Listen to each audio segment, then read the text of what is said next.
What's going on, guys? I am here working on the Civic. Today what I got going on, I am going to be taking off the fast idle valve and cleaning that out, and because I still have a little bit of an idle issue. I had changed the idle control valve, which helped the car out a lot, but when I was driving down here from transporting it from the storage to the house, I still had a little bit of an idle issue where it would just bounce back and forth about 200 or 300 RPM. So now that I got the new idle air control valve, that is my guess of what's going to be wrong. But other than that, I just checked the fluids, the coolant, oil, brake fluid, all the fluids are still where they need to be. And then after I do that with the fast idle valve, I'm gonna focus on the hood latch, because when we put the hood on at the storage and we closed it, it wouldn't latch for some reason. So I'm gonna have to clean it. Worst case scenario, I'll have to take it off and go through it, see what the problem is. But other than that, guys, it's running really good. But yeah, guys, that's what I got going on today. Hopefully everything goes smooth and we get a lot done. So let's get to it. All right, here's the fast idle valve. It looks all right. The springs inside and everything look good. Now I just gotta pop this little cap off right here, and this, if you can see this white thing right here, that's what comes loose sometimes. It has like a thread on it, and if it starts opening up, that's what causes the idle to fluctuate. So yeah, I just got to pop this off and see what we have inside.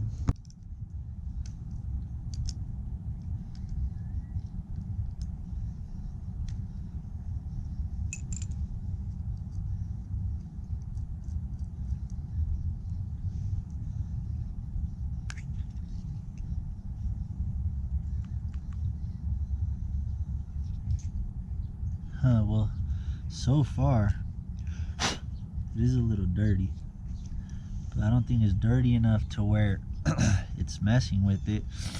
I'll grab a flathead, see if I can't turn that a little bit more.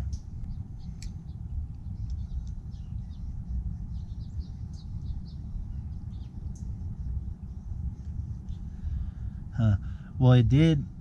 I was able to turn it a little bit.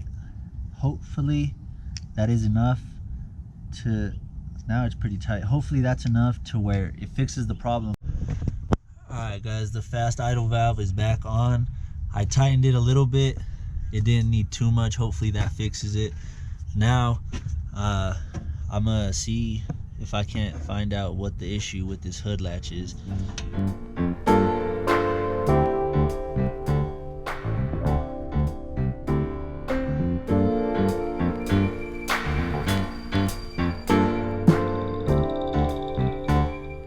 Alright, guys, there it is. I used nearly a can of brake clean on it, but it got the job done pretty well. Look at that. Look at that. And then here's a picture of how it looked before. Crazy. Look at that. Alright, I got the cable back on there, but before I bolt it back on, I'm going to spray some grease in there, just because, you know, sometimes you just need some lubrication, and this is one of those times. Alright, it's back on there. Now we just got to make sure it works.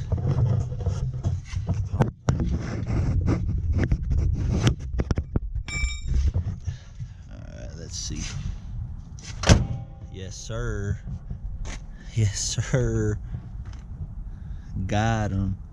Let's go. Boom. Hell yeah.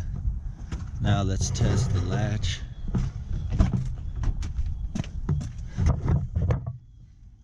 Yep. Cool. Nice. Nice, nice. Now what I'm gonna do is just put the battery back to it and start it up, and hopefully that idle issue is solved.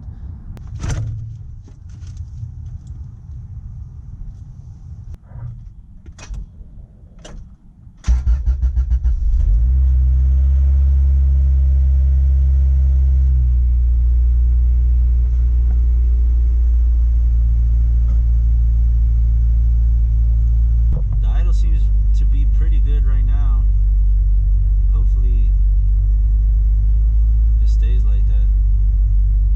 sounds pretty good so far.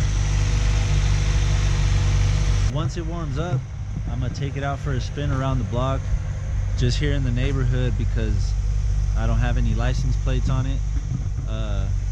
But if that doesn't fix the issue with the idle, then I honestly think I'm just gonna leave it like that and just keep driving it around, and hopefully that takes care of the problem, because like I said, it's just been sitting so long. Everything's probably just gunked up in there, and it just needs 1 or 2 tanks of just running to get all the old oil, all the old fuel and everything out of the car. So yeah, if it doesn't fix it, I'm just gonna leave it, keep driving it, and hopefully it settles it.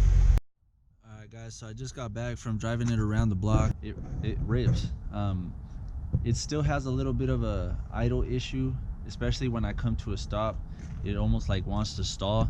The next step is gonna have to be where I'm gonna just have to take off the throttle body and see how it looks, and maybe it's dirty and that's what's causing this whole issue that I got going on. All right guys, so I took off the throttle body and it's pretty dirty in here. Let me get out in the sun so you guys can see it a little bit better. But especially when I open this flap, you can see all the dirt and grime in there.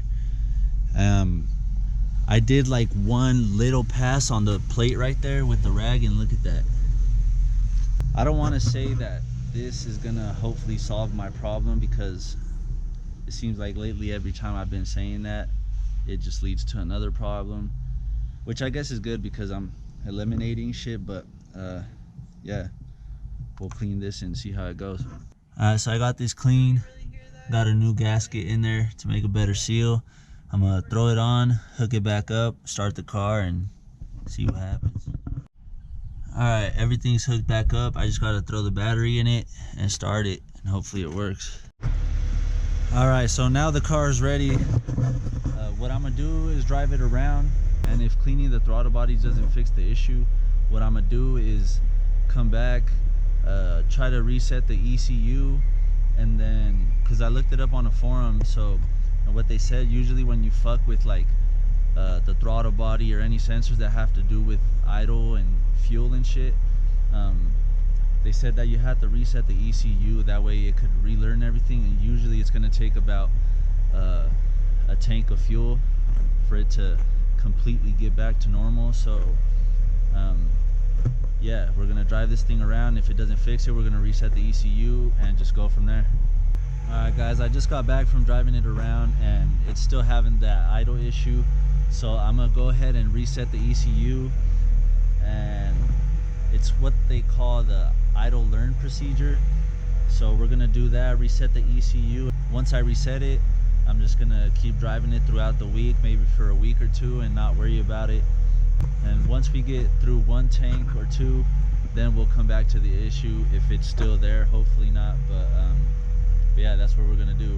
All right guys, so the ECU is reset, and now it's just a matter of driving it around for it to ease out, and also because of how long it's been sitting, so I don't doubt that there's still some stuff built up in the engine and in the fuel lines maybe, but like I said, as I drive it around, it should ease out. As always guys, thank you guys for watching.